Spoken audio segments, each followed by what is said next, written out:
Today we have something very unique in Final Fantasy VII Ever Crisis because our boy Red XIII is back with a limited banner, and this time he's dressed as a pirate. I think the color and the eye patch looks a bit off.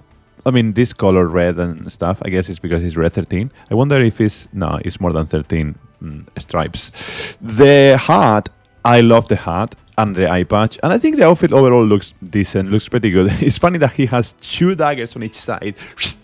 He's gonna start throwing daggers around, maybe carrying one in his mouth. Let's look into the stats. Reprieve, one of the most important abilities in the games, hands down, plus Sailor's Vision, physical and magic defense, 20%, and this outfit, I think, is the first outfit that can get our magic attack to 4 stacks. First you need high, and then after that, 4 stacks. Really good outfit, decent looking outfit, and really useful. Now, Pirate Collar has a lot of things, right? First of all, it costs 5 ATBs, so here comes a big boom, because it heals for 59% to all allies. It increases magic attack, so the weapon can work very well with the outfit, because it can get our magic attack first to mid, and then to high, and then once we're in high after that, it will go super high. And then it increases lightning damage to mid, and it can go also up to high. And it has an ability that we only saw before in Bahamut Roar. If HP is less than 90%, then you have +1 ATB gauge, right? Now, boost magic attack to all allies, buff on the off extension. This weapon is fantastic, and it can also heal Esuna All. Bahamut Roar was the only weapon that I know of, and I think, let me know if I'm wrong, please. The only weapon that was able to do Esuna All. Now this is the second weapon. Finally, we are seeing this weapon somewhere else, which is really good. Also, Bahamut Roar is now available in the. There are so many limit banners, but it's now available. Now the key thing here to notice is the numbers, right? You need to keep Red 13 HP up, but not so high. So you need to have more than 70%, but less than 90%. So that you get the extra ATB gauge, right? Now the challenge is, normally the recommendation of with all these weapons that are limited is, go to OB6, right?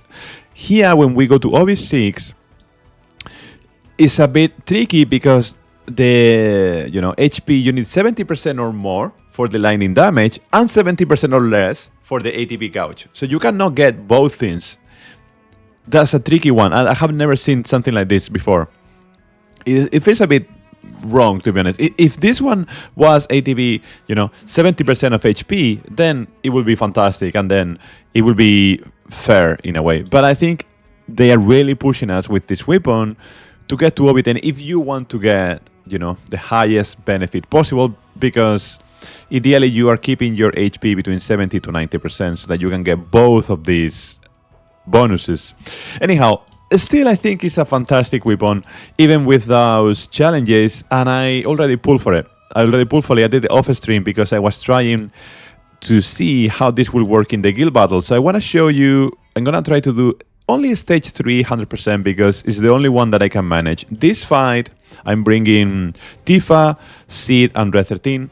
Something to notice is that ideally my second slot, my primary DPS, will be Sephiroth with the new crossover weapon that can do magic attack to all enemies, plus it increases magic attack everyone. So it can do lightning damage, that's what I meant. So let's jump into the fight. I also don't have level 79, which is always really useful, I think. And the key thing about this fight is AoE type of fight. So I was trying Vincent, and I'm not getting the same results as bringing AoE fights. So I'm bringing this one, the basics 500% damage. So first of all, we start with Red 13.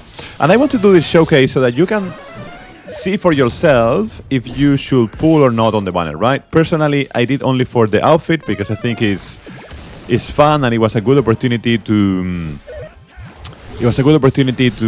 to use my weapons from Red 13, right? Because they have been there waiting. And I don't think he will get any limit break weapon anytime soon. For sure, it's not gonna happen in the anniversary when this one just happened, so close. So, look at this. So many funny noises. Right, now here in the fight, you really want to be breaking cross sigil as soon as possible, and then after that, Sid ideally is bringing his diamond sigil breaking weapon. And then the sooner you break the sigil, remember that the more time you're gonna have to do damage. Also, we wanna heal. And we wanna continue applying the good stuff, you know?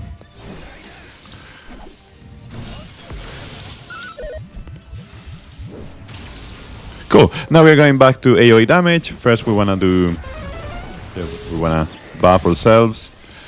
Oh, I misclick, but well, you get the idea. I think we will be able to clear, even with some tiny mistakes. This is why I wanted to do this fight, so that I can do a showcase of a one stage completed. The key thing of this fight is that the boss is going to deplete the bar only when he summons the ants. It's not about doing damage single target, it's about depleting, you know, it's about doing AoE damage to kill the ants so that he will summon more ants, and then after that it's about tinkering with the timing and really understanding the ins and out of the fight. So as you can see, this is a showcase of how Red 13 weapon could work, especially on this fight. It's gonna be fantastic, but in other fights that are not lightning damage, it could also be good because of the fact that it has Esuna All. So if you don't have Bahamut Rod, I don't know why you wouldn't have that. I personally don't, because it was my mistake. It still heals to all allies. It still applies magic attack increase. So even if the fight is not lightning, if you manage to, you know, have if 70% or less HP, you could get the benefit of the attack ATB, you know, increase, magic attack to all allies, buff and debuff extension, and Esuna if you, in case that you need it. So I don't know. I think it could be a really good weapon, not only in lightning fights. So that's why I pulled, and also because Red 13 is pretty rare, so I was able to use my weapon parts. I'm not saying go for and pull. I'm just saying I did summon. And also keep in mind, anniversary is really, really around the corner. So if you are going for this weapon, it's because you want to do good in the new guild battle. But realistically, if you're a free-to-play or if you don't care about guild fights, or if you are okay doing just stage 1 or stage 2, then I don't think you are going to need this weapon, and you will be better saving for the anniversary, but it's around the corner. So these are my thoughts. What do you think? Are you going to summon on the weapon? Yeah, let me know. I would love to hear from you. So until the next time, thanks a lot for watching. I appreciate you. And if you like this type of thing, consider throwing a like and subscribe to the channel. Anyway, thank you for watching. Cheerios. Bye-bye.